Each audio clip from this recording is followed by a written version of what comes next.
Pourquoi aérer en hiver, même par temps humide? Pour comprendre, regardons le diagramme psychrométrique de l'air.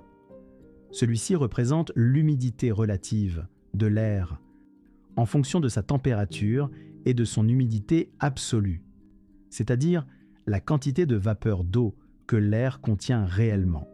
0% représente un air parfaitement sec et 100% un air saturé en vapeur d'eau.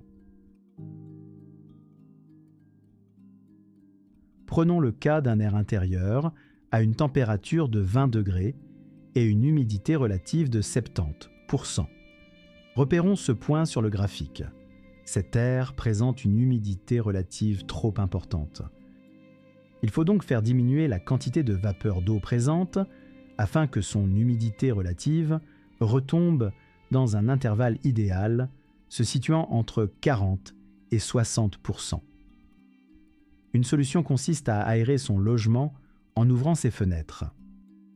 Voyons ce qui se passe quand on aère lors d'une journée hivernale pluvieuse avec un air extérieur à 5 degrés et une humidité relative de 100%. Cet air contient 5,4 grammes de vapeur d'eau par kilo d'air. En pénétrant dans le logement chauffé, cet air extérieur se réchauffe rapidement pour atteindre la température de l'air intérieur. Son humidité absolue, elle ne change pas. Le point situé à l'intersection de ces deux lignes nous indique que l'air extérieur hivernal, saturé en humidité, une fois réchauffé à la température intérieure du logement, voit son humidité relative diminuer pour atteindre environ 35%.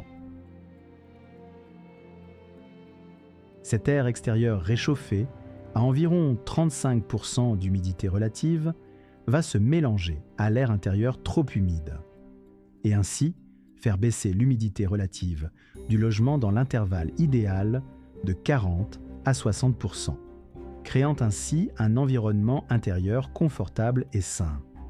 Ce qui nous démontre que bien que cela puisse sembler contre-intuitif, ouvrir ses fenêtres, en hiver, est une stratégie essentielle pour réguler l'humidité intérieure.